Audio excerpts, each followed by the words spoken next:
दादा, मोठे दादा, आपल्या मतदारसंघाचे दबंग खासदार धैर्यशील मोहिते पाटील साहेब,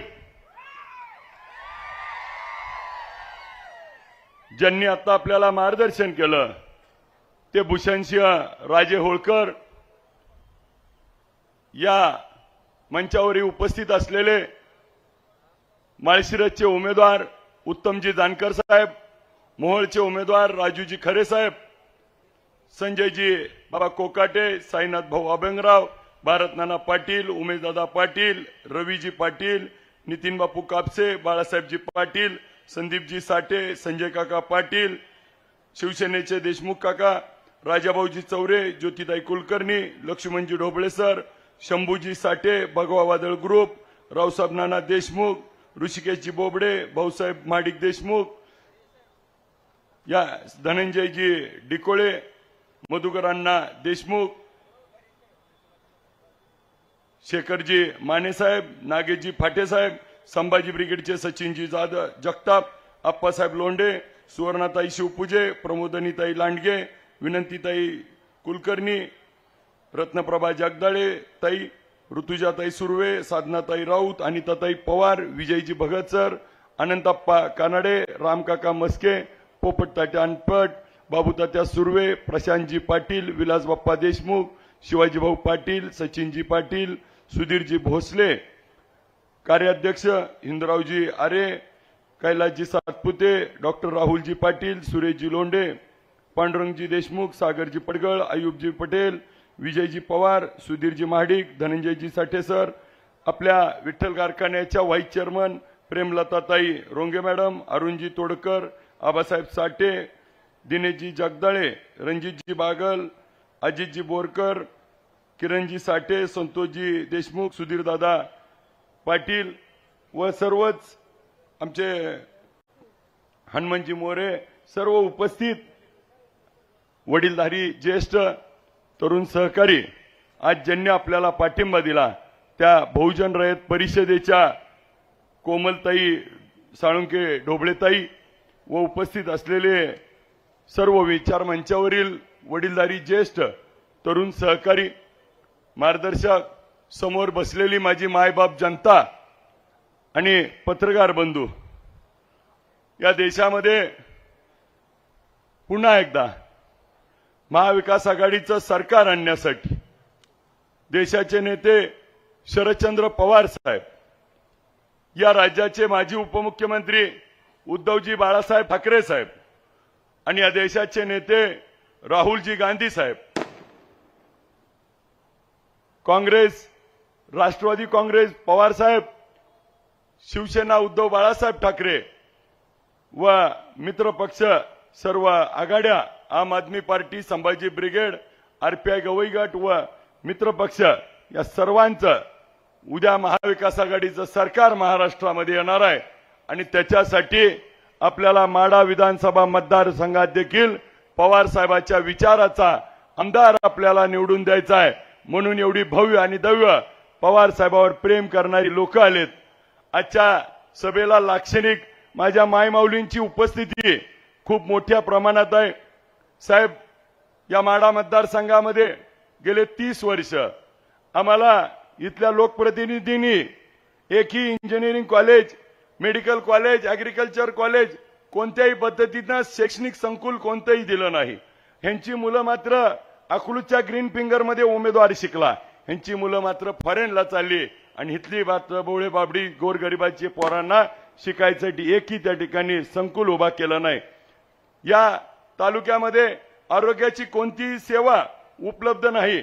आरोग्याची सेवा नसल्यामुळं इथं कितीतर जणांचे प्राण त्या ठिकाणी जातात. ह्या लोकांना बाहेरच्या तालुक्यात, बाहेरच्या ठिकाणी जाऊन उपचार घ्यावा लागतो.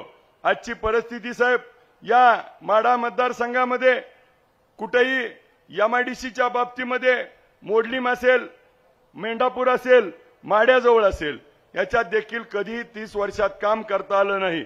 ही एमआयडीसी विनायक बापूंच्या काळात पवार साहेबांच्या मार्गदर्शनाखाली पवार साहेबांना दिलेली ही टेंभुर्णी एमआयडीसी आहे. याच्यामध्ये देखील श्रेय घेण्याचं काम केलं जातं.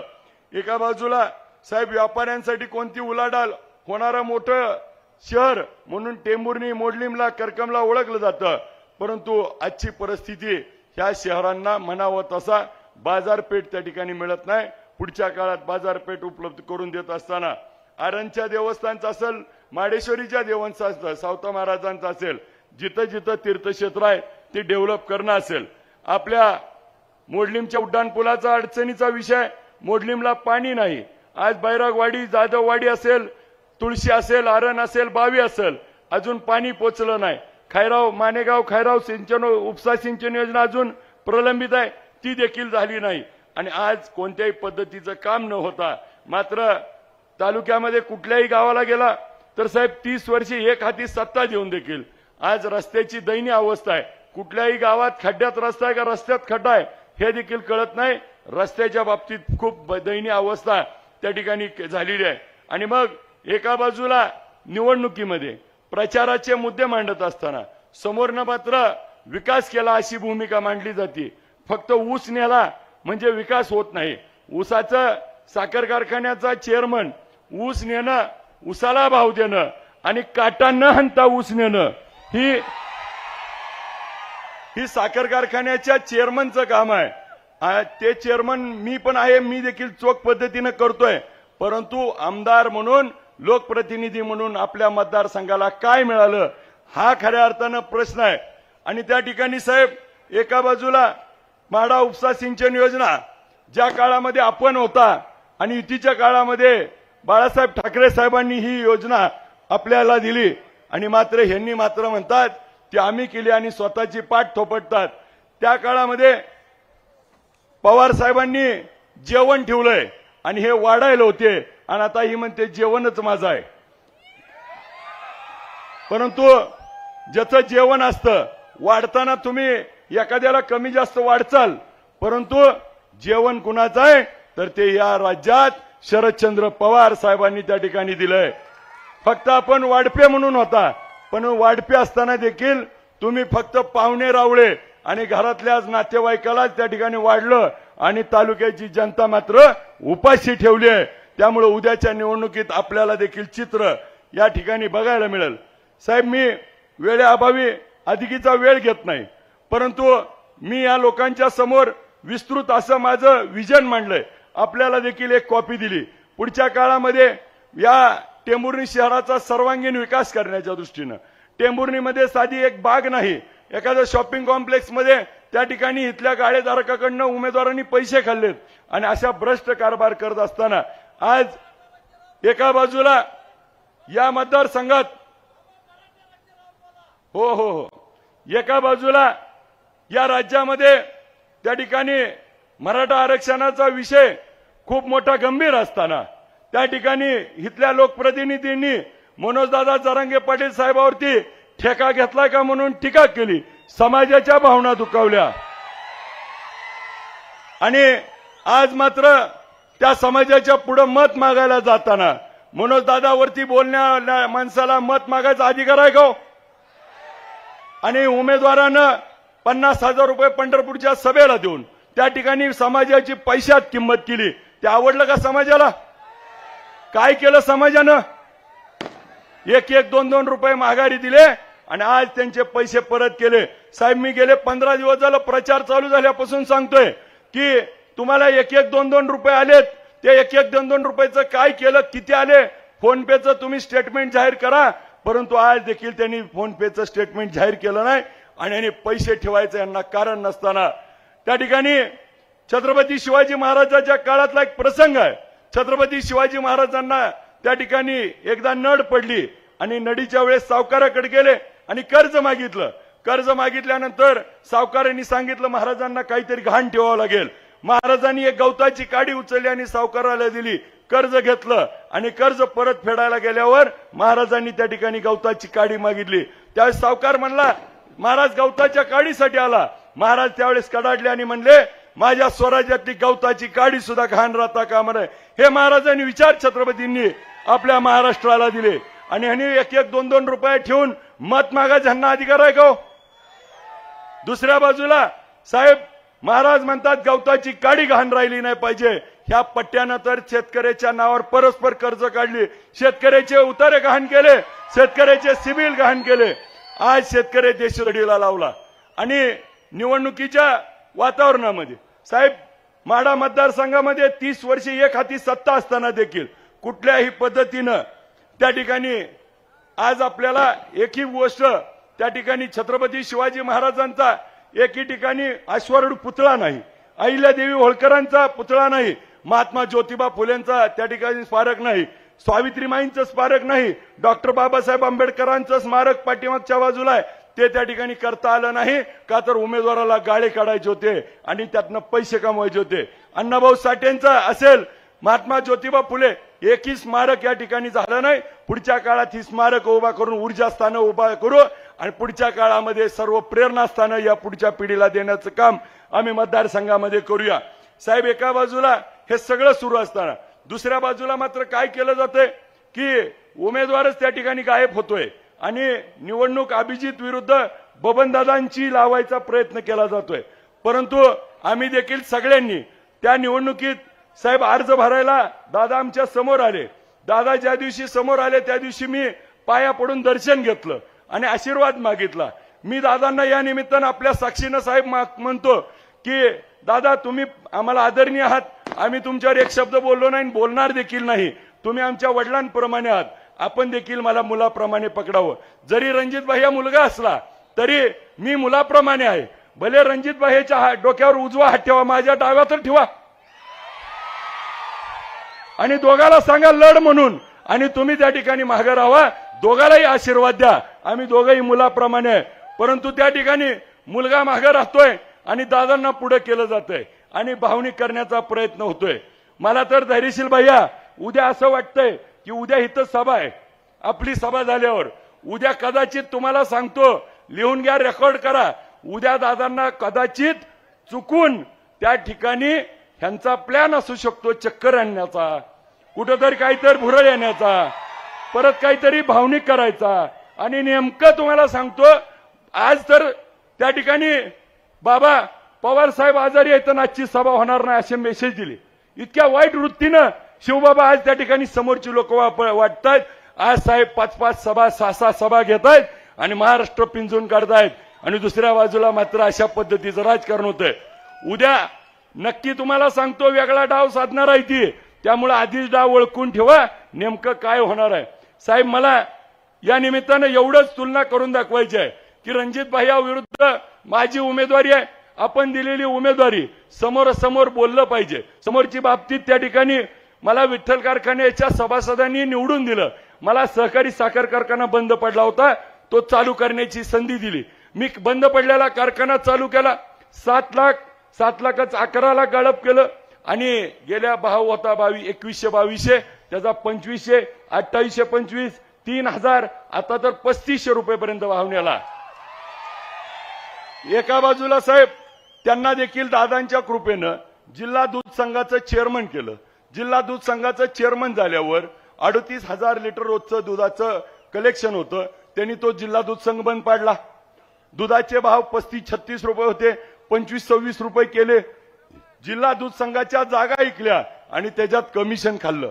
दोघालाही सहकारी साखर कारखाना सहकारी संस्थेची जबाबदारी आली, त्यांनी मात्र फेल झाले. मी मात्र शेतकऱ्याच्या जीवनात आनंद आणण्याचा काम केला. दुसऱ्या बाजूला साहेब कोरोनाचा काळ होता, कोरोनाच्या काळामध्ये पंढरपूरला लाट आल्यावर मल्टीप्लेक्स मोकळं केलं आणि त्याच्यामध्ये 100 बेडचं हॉस्पिटल चालू केलं, लोकांची सेवा केली. मला घरी गेल्यावर लहान मुलं आहेत, आईंचं वय जास्त आहे, घरी गेल्यावर घरच्यांना होईल म्हणून मी लांबून जेवण करून बाहेर त्या ठिकाणी रुग्णांची सेवा केली.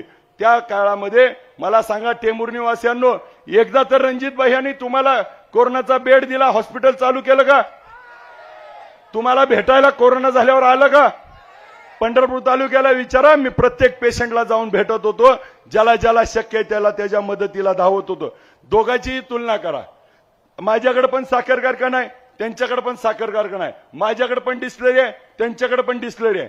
ज्यावेळेस राज्यामध्ये कोरोनाचा महाकार होता आणि ऑक्सिजनची गरज होती, देशाचे नेते पवार साहेबांनी सांगितलं की कारखान्याच्या डिस्टिलरीमधनं ऑक्सिजन प्रकल्प चालू करा। त्यावेळेस साहेबांच्या हाकेला ओ दिली आणि राज्यातला पहिला ऑक्सिजनचा प्रकल्प त्या ठिकाणी उभा केला। मग तुमच्याकडे देशातला मोठा कारखाना आहे, मग तुम्ही का त्या ठिकाणी ऑक्सिजन केला नाही? दोघांच्या समोरासमोर, का तर त्यात पैसे मिळत नव्हते म्हणून केला नाही। मी मात्र 1 रुपया न घेता धाराशिव जिल्ह्यातल्या लोकांना त्या ठिकाणी प्राणवायू देण्याचं काम केलं। माझ्यासारख्या सामान्य पोराला महाराष्ट्राचे मुख्यमंत्री उद्धवजी ठाकरे साहेबांनी भर सभेमध्ये सांगितलं की या महाराष्ट्राच्या वतीनं तमाम अभिजित पाटील तुमचे आभार, ह्याच्यापेक्षा मोठं आपल्यासाठी काय पाहिजे? आणि हे जर आपल्याला होत असेल तर त्या ठिकाणी माझ्यासाठी खूप मोठ्या गोष्टी आहेत।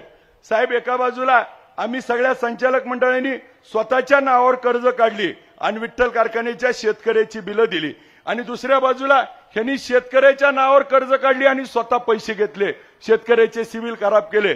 तुलना केली तर कोण शेतकऱ्याच्या बाजूने आहे, कोण शेतकऱ्याच्या विरोधात आहे, हा देखील विचार करायची गोष्ट आहे। एका बाजूला साहेब, मी त्या ठिकाणी गेले 1 महिन्यापासून या माढा मतदारसंघाच्या पुढच्या 5 वर्षात काय करणार ह्याचं विजन मांडलं, जाहीरनामा मांडला, परंतु आज शेवटचा उद्या दिवस आहे, आजपर्यंत त्यांनी मांडला का? त्यांनी त्यांचा जाहीरनामा दिला का? त्यांनी त्यांचा वचननामा दिला का? विजन मांडलं का? आज मग पुढच्या काळात मतं कशासाठी मागणार?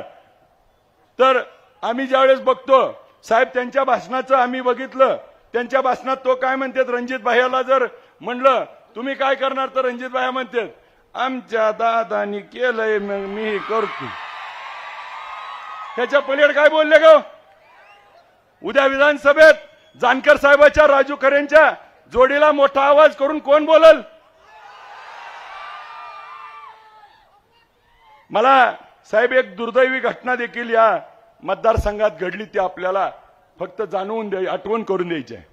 ज्यावेळेस साहेब तिकिटाच्या वेळी आम्ही 10 दिवस आपल्या भेटीला मुंबईमध्ये येत होतो, त्यावेळी मात्र मला तिकीट मिळणार मी मतदारसंघातल्या सगळ्याला सांगायचो, कारण 1.5 वर्षापूर्वी त्या ठिकाणी माझं विठ्ठल कारखान्यावरती पवार साहेबांनी पहिली उमेदवारी जाहीर केली होती। आणि मग मधल्या काळात जरी काही प्रसंग घडले तर ते प्रत्येक प्रसंग साहेबांशी बोलून, साहेबांशी विश्वासात घेऊन, ज्या पद्धतीनं छत्रपतींचा मावळा या महाराष्ट्रात काम करत होता तसा पवार साहेबाचा पट्ट्या म्हणून मी देखील गनिमी गावा करून आलो। परंतु साहेब, उमेदवारीच्या बाबतीत ज्यावेळेस निर्णय झाला त्यावेळेस माढ्यामध्ये एक सभा झाली। माढ्याच्या सभेमध्ये त्या ठिकाणी त्यांनी बोलले की आम्ही कुणाच्या मेहरबानीवर नाही। साहेब, आपल्यावरती हे बोलणं म्हणजे खूप दुर्दैवी वाटलं की ज्यांना 30 वर्ष आपण सांभाळलं, ज्यांना एवढं दिलं, आणि ती लोक जर आपल्याला म्हणत असतील की आम्ही साहेबांच्या, मग बिगर साहेबांच्या तुम्ही काय झाला हो? आणि मग एका बाजूला त्या ठिकाणी त्यांनी चॅलेंज केलं की आमची काय पांढरी अशीच झाली नाही ती, आणि नाही दिलं तिकीट तर काय आम्ही अपक्ष निवडून दाखवतो। साहेबाला बोला एवढी तुम्ही मोठी झाले का? साहेबांना बोला एवढं तुम्ही कोणी महाराष्ट्रात मोठं नाही, आणि ज्यांनी साहेबांना बोललंय त्यांची घरं बसली ती। त्यामुळं साहेबांना बोलण्या एवढं तुम्ही मोठं नव्हता।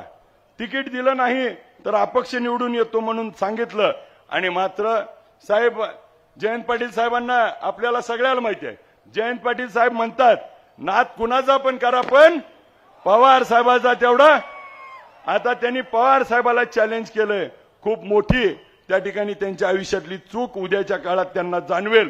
साहेब, एका बाजूला महायुतीचे उमेदवार ते असताना त्यांनी शेवटच्या मोमेंटला त्या ठिकाणी आपल्याला देखील ज्यावेळेस पक्ष फुटी झाली त्यावेळेस ते आपल्याला सोडून गेले, आणि मग त्यावेळेस कारण दिलं की आम्ही विकासासाठी जातोय, आणि मग विकासासाठी जात असताना परत अजितदादांना देखील त्या ठिकाणी सोडलं आणि परत अपक्ष उभा राहिले। अपक्ष उभा राहिल्यावर त्या ठिकाणी परत त्यांच्यामध्ये काही मंडळी महायुतीतली आली, आणि महायुतीतल्या लोकांनी सांगितलं हे अपक्ष नसून हे महायुतीचे उमेदवार आहेत। एका बाजूला मराठा समाज असेल, मुस्लिम समाज असेल, धनगर समाज असेल, प्रत्येक समाज हा त्या ठिकाणी भाजपाच्या विरोधात गेलाय आणि भाजपाला मत टाकलं जात नाही, म्हणून त्या ठिकाणी भाजपाच्या विरोधात आहे म्हणून अपक्ष उभा राहायला गेले, आणि आता मात्र ते भाजपचेच उमेदवार आहेत। त्यामुळे भाजपच्या उमेदवारांना मत टाकायचंय का? उद्या आपल्याला या राज्यामध्ये परत एकदा पवार साहेबांच्या विचाराचं सरकार आणायचंय आणि पवार साहेबांच्या विचाराचं सरकार आणायचंय म्हणून महाराष्ट्रामध्ये पवार साहेबाची सत्ता येणार आहे. पवार साहेबांचं महाविकास आघाडीचं सरकार येणार आहे. या महाविकास आघाडीचं सरकार आल्यावर या ठिकाणी माडा उपसा सिंचन योजना असेल, राज्यातले सगळे प्रकल्प असतील, सगळ्या प्रकल्पाला माडाच्या सर्वांगीण विकासाला पवार साहेबांकडनं धैर्यशील मोहिते पाटील साहेबांच्या त्या ठिकाणी आम्ही पाठपुरावा करून उद्या निधी आणू. उद्याचं मतदान हे शरदचंद्र पवार साहेबांना आहे. उद्याचं मतदान विजयसिंह मोहिते पाटलांना आहे. उद्याचं मतदान हे पवार साहेबांचे हात बळकट करण्यासाठी, मोठ्या दादांचे हात बळकट करण्यासाठी आणि या परिवर्तनाच्या लढाईमध्ये त्या ठिकाणी माझ्यासारख्या सामान्य पोराला, एका आमदाराच्या मुलाला निवडून द्यायचंय का शेतकऱ्याच्या पोराला निवडून द्यायची ही निवडणूक आहे. आणि मला खात्री आहे की सगळी माढा मतदारसंघातली जनता ही पवार साहेबांवरती प्रेम करणारी जनता आहे आणि उद्याच्या 20 तारखेला 2 नंबरच्या बटनाच्या समोरचं तुतारी वाजवणाऱ्या माणसाचं बटन दाबून प्रचंड मताने विजयी कराल ही नम्र विनंती करतो. मला काम करण्याची संधी द्यावी ही विनंती करून थांबतो. जय हिंद, जय महाराष्ट्र.